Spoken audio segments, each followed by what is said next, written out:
इतिहास गवाह रहा है चाणक्य के समय से। ब्राह्मण ने हमेशा संविधान दिया।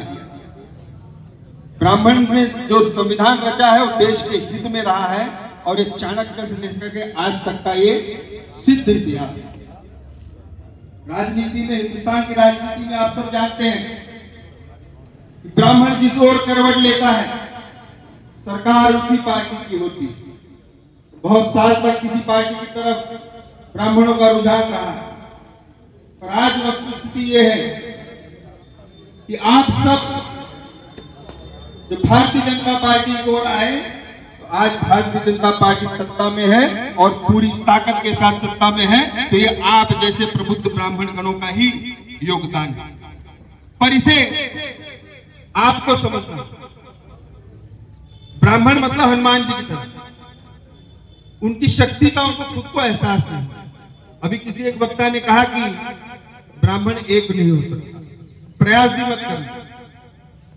बुद्धिजीवी व्यक्ति कभी एक नहीं हो सकता, परंतु अब एक विषय पर एक हो सकता है, वो राष्ट्र प्रेम और राष्ट्र धर्म के लिए, और उसके लिए अपने आप की, अपने अंदर की जो मतभेद है, मन में अहंकार है, ब्राह्मण का कहना है स्वाभाविक है।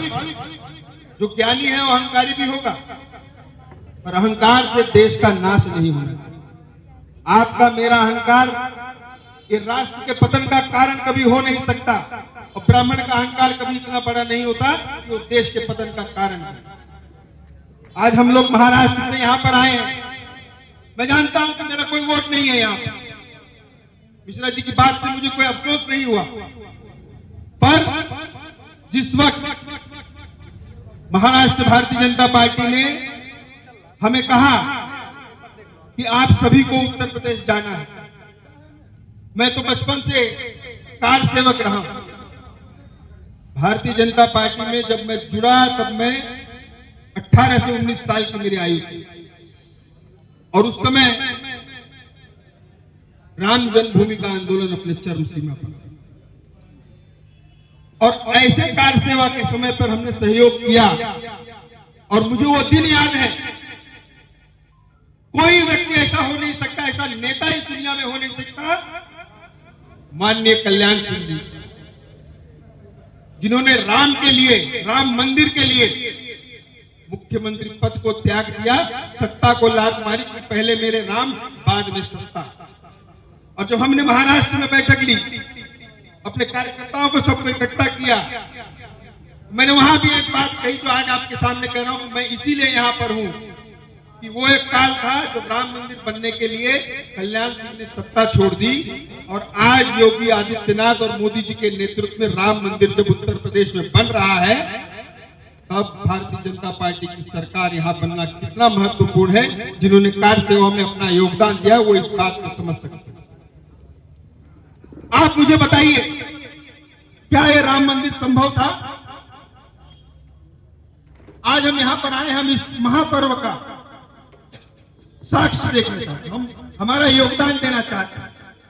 जिस प्रकार से राम सेतु बन रहा था, उसमें जिस गिलहरी का योगदान था, वो आज मेरा योगदान, और मैं वो योगदान देने के लिए महाराष्ट्र से यहां पर आया हूं, और मैं वो दूंगा। मेरी पूरी टीम उत्तर प्रदेश में लगी है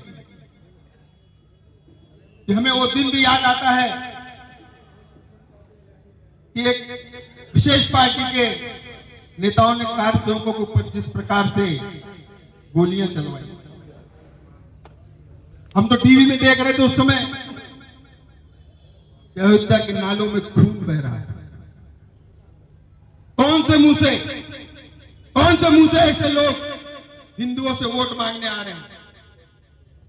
यह कर्तव्य मेरा और आपका है, क्योंकि ब्राह्मणों के ऊपर समाज का उत्तरदायित्व सबसे ज्यादा है, क्योंकि आपको ईश्वर ने बुद्धि दी है, जिसका सदुपयोग आप कर रहे हैं और आगे भी करेंगे। तो आज जब राम जन्मभूमि का निर्माण हो रहा है, तो आप सब एक संकल्प करें। माननीय सुरेश खन्ना जी मंत्री हैं, विधायक हैं, आप सबके बीच है, आप सबके लाडले हैं, और आज आप सबने एक संकल्प ये लेना है कि हम उत्तर प्रदेश में योगी आदित्यनाथ की सरकार लाएंगे, ताकि आने वाले समय में काशी और मथुरा भी बाकी है, सिर्फ राम मंदिर से नहीं चलेगा।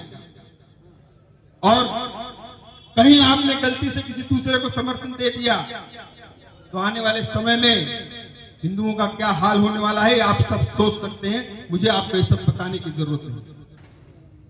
आज हम लोग महाराष्ट्र में रहते हैं, कुछ भी क्राइम हुआ महाराष्ट्र में, अरे वो तो यूपी बिहार जैसा, हम तो वहां की राजनीति करते हैं, शिवसेना से दो हाथ करने को भी तैयार रहते और करते भी हैं। पर आज 2017 के बाद इन 5 सालों में किसी भी पार्टी की हिम्मत नहीं होती यूपी को क्राइम स्टेट बना बोल दे, क्योंकि आज वस्तुस्थिति ऐसी कि हम वहां रह रहे हैं, हमको पता चलता है कि आज उत्तर प्रदेश में माफिया गुंडा राज कहां पहुंच गया। जिन बाहुबलियों का एक समय में बोलबाला होता था, मैं आज गर्व से महाराष्ट्र में रह करके बोल सकता हूं कि उन बाहुबलियों का मुंह काला हो चुका है। वो अपने आप को कालकोटरी में महफूज समझते हैं और उनकी जगह भी वही। क्या आप कभी सोच सकते थे कि कौन ऐसा नेता है जो इतने बड़े बड़े बाहुबलियों को जेल में रख सकता था? वो सिर्फ भारतीय जनता पार्टी की सरकार महंत योगी आदित्यनाथ का ही काम है और उनके अंदर ही इतना गुर्दा है कि इसको सबको अंदर कर सकते। और बहुत सारे विषय हैं, मुझे ऐसा लगता है कि जो मुझे कहना था मैं बहुत संक्षिप्त में कह चुका हूं।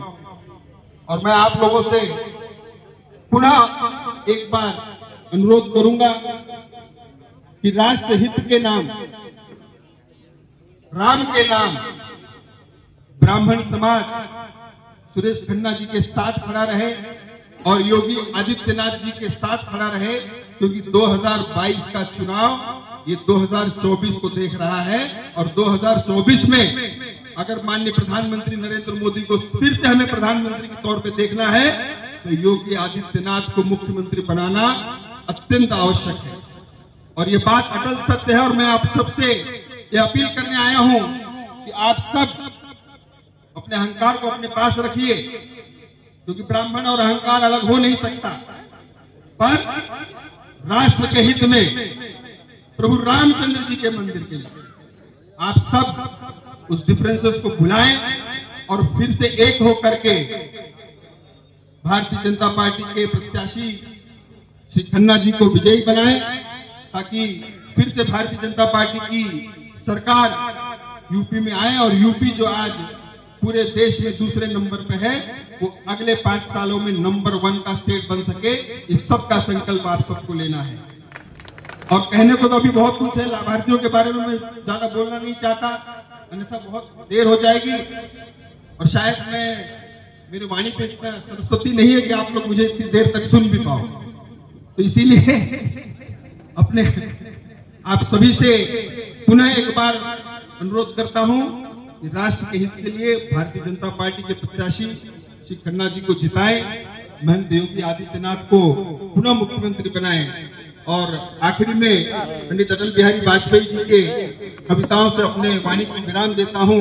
तो कहते थे कि हार नहीं मानूंगा, रार नहीं ठानूंगा, काल के कपाल पे लिखता मिटाता, गीत नया गाता हूं, गीत नया गाता हूं। जय हिंद।